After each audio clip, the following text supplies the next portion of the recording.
Bonsoir. Enfin, bonjour. Je ne suis personne. Enfin, je suis un être. Quelque chose. Une minuscule fourmi dans une fourmilière. Je ne représente rien face à l'immensité de notre monde. On passe le plus clair de notre temps à critiquer les autres. Ce qu'ils ont fait. Ce qu'ils ont défait. Qui ils sont. Critiquer, critiquer, critiquer.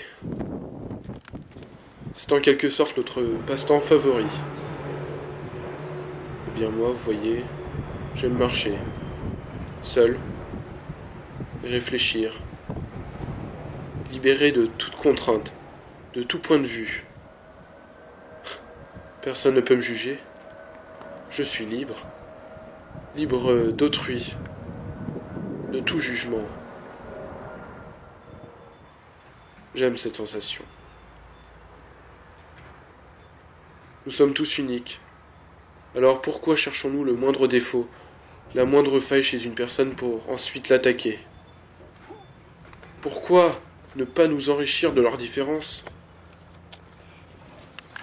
On essaie de faire d'autrui notre semblable. Mais selon moi, il n'y aurait plus de vie si nous vivions tous de la même manière. D'ailleurs, durant ce court-métrage, je ne vous demande que de petites choses. Lâchez tout jugement et écoutez. Oui, écoutez ce qu'ils ont à vous dire.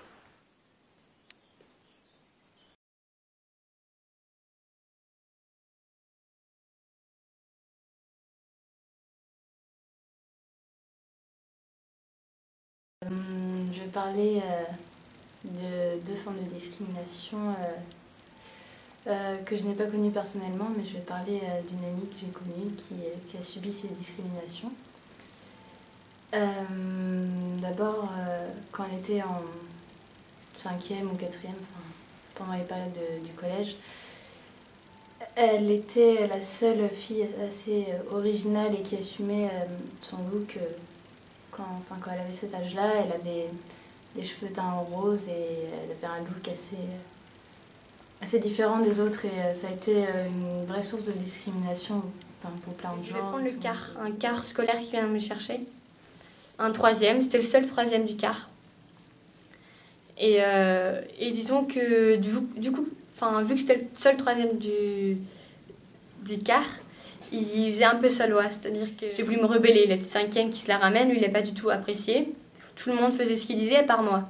Et mes copines, forcément, il y avait mes copines à côté de moi, et donc forcément, ma copine à côté de moi, ça me chauffait, ça me donnait envie de lui répondre. Du coup, je lui répondais vachement, et lui, il n'a pas du tout apprécié. Et vu que dans le car, tout le monde était à sa botte, elle a commencé à se moquer de moi. Les autres aussi ont suivi forcément, parce que de toute façon s'ils ne suivaient pas, c'est eux qui allaient s'en prendre plein la gueule. Et il était assez violent, il s'énervait très vite. Et même contre sa sœur, des fois il la frappait quand elle s'opposait à lui. Mais moi je voulais pas me laisser faire. J'allais certainement pas le laisser faire, celui qui allait diriger tout le monde, c'était pas juste, il n'a pas à faire ça. On a été visiter un château médiéval. Et ce qui s'est passé, c'est qu'en fait, on rentre dans le château et tous les figurants et les travailleurs qui étaient dans le château proposent aux enfants en fait, de se déguiser en chevalier et en princesse. Donc ma petite sœur et moi, on se rapprochait des déguisements parce que voilà, on était petites et on voulait s'amuser quoi. Et donc le gars qui s'occupe des costumes vient nous voir et il fait j'ai 2 déguisements de princesse pour vous. Sauf que moi à cette époque-là en tout cas, j'étais quelqu'un d'aventurière, de téméraire et j'étais toujours en train de jouer dehors et je me considérais plus comme un chevalier que comme une princesse. Du coup, je lui ai demandé, excusez-moi monsieur, est-ce que je pourrais avoir justement le déguisement de chevalier s'il vous plaît? Et puis il m'a regardé, il m'a fait non, c'est que pour les garçons. Et en fait, c'est un souvenir qui est qui est resté en moi parce que je me suis toujours demandé pourquoi on m'avait refusé de me passer un déguisement de chevalier alors que je suis un enfant avant tout et j'étais une personne normale et du coup je me suis retrouvée à faire la visite et avoir honte parce que j'étais la seule enfant à pas être déguisée au milieu des autres, tout ça parce que j'ai voulu être un petit peu différente et assumer ma personnalité qui peut être apparentée à des traits de garçon et non à des traits de fille, quoi. Mais c'est vrai que... Moi je fais 1m88 et demi. Donc pour une fille c'est assez comment dire, extravagant parce que c'est une différence qui est assez poussée à l'extrême. Je suis grande mais très grande même. Je suis plus grande que la plupart des garçons même.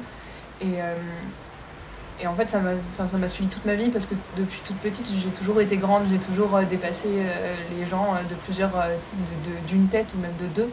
Quand les gens étaient tout petits et même les garçons ils ont commencé à grandir à partir du fin collège alors que moi je faisais déjà... À 13 ans, je faisais 1m83 et du coup, ça m'a toujours suivie. Je me sentais vraiment différente. Et les gens, j'avais l'impression qu'ils me prenaient pas à ma juste valeur parce que, par exemple, je me souviens d'un moment où, quand j'avais 9 ans, j'étais allée chez un des meilleurs amis à mon père qui avait un fils qui a 14 ans. Et en fait, il m'a présenté à ses potes et en me présentant à ses potes, il avait fait ouais, elle s'appelle Solène et elle a 13 ans. Moi j'avais 9 ans et j'étais une gamine de 9 ans avec la maturité de 9 ans. Peut-être que j'avais la taille d'une fille de 13 ans, mais j'avais que 9 ans dans ma tête et j'avais que 9 ans. Et du coup je me sentais obligée de faire comme si j'avais la maturité d'une fille de 13 ans. Et quand les gens découvraient que j'étais plus jeune, ils me considéraient plus comme la même personne. Et ils ont toujours trouvé ça étrange en fait que je sois super grande et ça m'a toujours blessée en fait parce que déjà que les gens me regardaient beaucoup dans la rue. Là on me demandait d'être plus mature parce que j'étais plus grande. Et collège, quand on a ne serait-ce la moindre différence, qu'on soit enrobé, qu'on soit un petit peu foufou ou autre, on vit dans une solitude qui franchement peut vous déprimer. Une fille de ma classe qui l'a appris parce qu'à partir de la seconde, je le criais pas sur tous les toits, mais ça me dérangeait pas d'en parler. Et oui, elle m'a un peu fait vivre un calvaire. Déjà en le disant à tout le monde et pas forcément à des gens très intelligents, donc j'ai eu le droit à la goudou, à la gouinasse, nanana. Au début ça faisait très très mal et ensuite tu disais c'est eux qui sont crétins, c'est pas moi qui ai un problème quoi. Donc. Mais ouais, ça c'était un peu dur mais au final quand tu sais t'encadrer de personnes qui te comprennent et tout, c'est plus facile parce que eux jamais ils te feront de critiques dessus et si les autres te font des critiques, tu sais très bien que c'est eux les crétins et c'est pas toi ou les autres qui pensent tous la même chose. Mon histoire s'est déroulée pendant 3 ans. De la 6e à la 4e. En fait, le premier jour, je suis arrivé, j'étais pas forcément allé vers les autres, donc je me suis abstenu, j'ai attendu de voir qui viendrait vers moi. Et malheureusement, ceux qui sont venus vers moi les premiers, c'était pour gros juste des 5e qui, pour se marrer, ont voulu m'emmerder, littéralement. Qui m'ont embêté, qui ont fait circuler ça auprès des 4e, des 3e, des 5e, des 6e. Ce qui fait qu'au bout de la fin de la semaine, j'avais déjà tout le collège ado qui m'a ostracisé, qui m'a mis de côté, qui a fait comme si j'étais un cassos et autres, alors que j'avais rien demandé. Ça a duré pendant 3 ans, jusqu'à la fin de la 4e. Et à la fin de la 4e, ça s'est achevé sur une affaire où ils m'ont balancé... ils ont pris mon gilet jaune de quart, donc à la limite on s'en fout de ça. Sauf que le résultat, ils me l'ont rendu, déchiré, coupé à coups de cutter et de couteau et de ciseaux, avec plein de smileys là-dessus, mais bon, ça c'est accessoire, plein d'insultes et 2 menaces de mort. Et c'est qui Je suis donc camerounaise, je suis arrivée en France il y a 4 ans. Donc je me suis retrouvée dans une classe avec que des blancs, entre guillemets, et j'étais la seule black. Donc j'avais dans un pote, j'ai un pote, je suis toujours pote avec lui, qui... ça se passe bien, mais je ressens plus... Il y a des moments où j'ai l'impression qu'il est un peu raciste, parce que, il balance quand même des trucs genre des blagues racistes à chaque moment, à chaque fois et tout ça. Il y a mais c'est vrai que quand on sait qu'on est différent, on se sent forcément différent quand on se retrouve dans une classe avec des gens qui ne sont pas comme soi. On a l'impression que tout ce qui se passe autour, c'est en fonction c'est par rapport au fait qu'on est différent. Donc voilà, peut-être que son intention n'était peut-être pas de me vexer ou alors d'être raciste, mais moi je le prenais comme ça parce que je savais que j'étais la seule noire. Donc quand il balançait une blague raciste, je me sentais tout de suite visée. C'est pareil en cours d'histoire quand on parle de l'esclavage, quand on dit un truc sur l'esclavage, tu vois toute la classe qui se retourne vers toi, t'as l'impression que tout le monde attend que tu dises un mot par rapport à l'esclavage, tout le monde attend ta réaction, tout le monde. Il y a l'accent aussi, tout le monde... on se fout un peu de ton accent, quand tu n'arrives pas à parler, il y a des mots que je ne peux pas prononcer comme tout le monde, forcément, parce que j'ai un accent. Il y a des gens qui reprennent ça, qui prennent ça comme une blague, qui balançait à chaque fois, oui, t'arrives pas à dire ça, t'arrives pas à dire ça, t'arrives pas à dire ça. Il y a même quelqu'un qui m'a sorti un jour, tu parles quel dialecte, donc pourtant je pensais que parler français, donc... Du coup, je pense que ça a vachement joué sur ce qui s'est passé après. C'est que j'ai le fait que je sois un peu seul, je pense que les gens ont voulu prendre un bouc émissaire, trouver quelqu'un sur qui se défouler un peu, défouler de ce qu'ils vivaient en cours, ou je ne sais pas, d'ailleurs, avec leurs parents ou autre chose, ils voulaient se défouler. Du coup, ces personnes qui étaient au-dessus montraient leur puissance sur les personnes plus faibles. Donc les personnes comme moi, seules. Et la seule manière que j'avais de ne pas me laisser faire, c'est du coup pas par la violence ni par les mots, c'était vraiment, je résistais, je leur disais non, je restais comme un piquet froid, quoi. Et du coup, je leur disais non. Et les mecs se sont vachement énervés. Coup de chance, encore une fois, la sonnerie a retenti, donc du coup, ils ont eu le temps juste de me foutre un point dans le bide qui m'a fait pas mal au ventre. Après, les autres de la classe sont arrivés, on est rentré en cours, donc la journée s'est passée. Et c'est terminé à 17h. Je suis sorti du lycée et ils m'attendaient à la grille. Et en fait, au début... je me suis dit, Marius, baisse les yeux, fonce vers le car, t'as juste à prendre le car, quand tu seras rentré chez toi, tout ira bien. Et je sentais bien qu'il me regardait, je savais que c'était pour moi qu'il m'attendait et tout ça. Et à partir du moment où j'ai franchi la grille, ils sont approchés de moi et il y en a un qui m'a foutu une béquille, ils m'ont foutu des tartes et tout ça. Ils m'ont insulté. Je me suis mis à pleurer parce que j'avais hyper mal. Et je pense que c'est pas forcément le fait qu'il m'ait fait mal, que je ressente la douleur, c'est pas ça qui m'a fait plus mal. Je pense que c'est surtout la réaction des gens à côté. Par exemple, à côté de nous, il y avait des CPE, il y avait des parents qui venaient chercher leurs enfants, il y avait d'autres élèves que je connaissais bien, même quelques potes que je m'étais réussi à faire.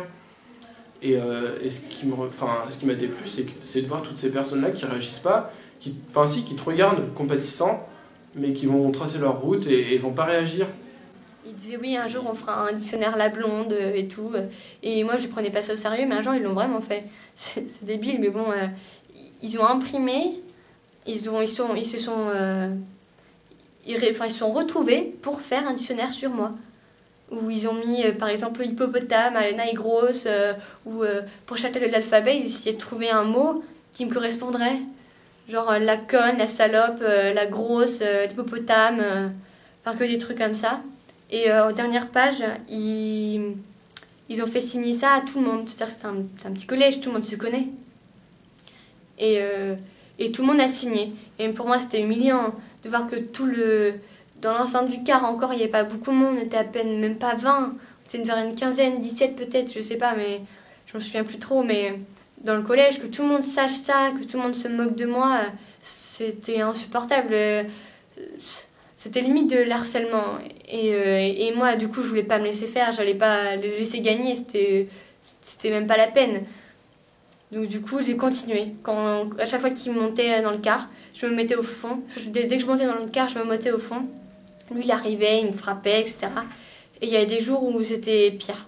C'est-à-dire qu'il rentrait et il me poussait contre la vitre du fond du car. Il me poussait contre la vitre et limite il me frappait.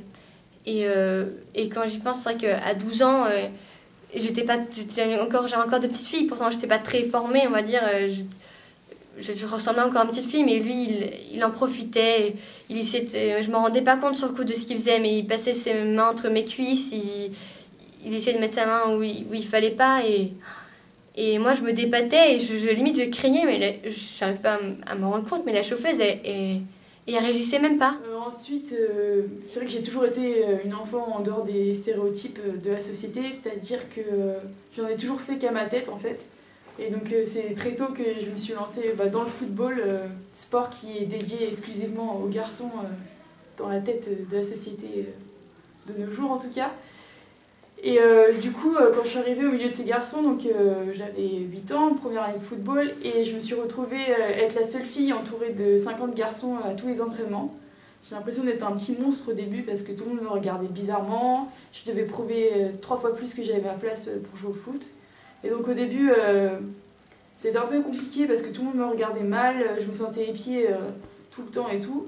Et en fait, au fur et à mesure, en travaillant, en m'acharnant et en étant déterminée, j'ai réussi à monter en niveau. Et il y a eu une année en fait assez charnière dans ma vie où, si vous voulez, je suis rentrée en sport-études, donc là où j'ai commencé à jouer avec des filles la semaine et j'ai retourné avec les garçons le week-end. Et en fait, ces garçons que j'avais quittés quand j'étais plus jeune, qui se moquaient de moi, qui n'avaient pas confiance en moi dans mon jeu, qui me demandaient toujours de me justifier, qui ne voulaient pas me passer le ballon sur le terrain. Une fois que je suis rentrée en sport-études, que j'ai commencé à monter de niveau, que j'ai pu jouer dans des sélections départementales, régionales, aller à la Coupe nationale à Vichy et tout ça, une fois que je suis revenue avec eux, donc à ce moment-là j'avais 13 ans, quand je suis revenue jouer avec eux, tout de suite j'ai pris plus de considération dans leur estime, ils jouaient avec moi, ils étaient fiers de dire qu'ils avaient une fille dans leur équipe. En fait, je m'étais fait des amis pour une fois où j'avais réussi à m'intégrer assez facilement. Je m'étais fait des amis qui étaient plus jeunes et plus vieux que moi, d'autres qui on avait 4 ans de différence, des personnes qui avaient le même âge que moi, enfin on était un grand groupe. Et en fait moi je suis restée une semaine de plus au camping, eux ils sont partis.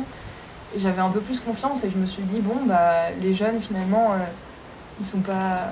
Enfin je fais pas forcément peur aux gens finalement. Et je suis allée, j'ai parlé aux autres jeunes qui sont arrivés au camping et il y a un mec qui m'a dit directement, qui m'a fait non mais comment tu fais pour être grande? Moi si j'étais grande, enfin si j'étais grand, je pense que déjà c'est le pire défaut du monde, je pense que si j'étais à ta place je me suiciderais. Et moi j'avais 10 ans et je venais de passer une semaine, une des plus belles semaines de ma vie où je pensais pas du tout à ce complexe qui me suit depuis mon plus jeune âge. Et je me suis repris cette grande claque dans la gueule où ça m'a redescendu et après ça je me suis dit ouais c'est vrai en fait. Arrête de te faire des faux espoirs Solène, t'as passé une super semaine mais te leurre pas, c'est pas ça la vie. La vie c'est que t'es un monstre et que les gens te détestent.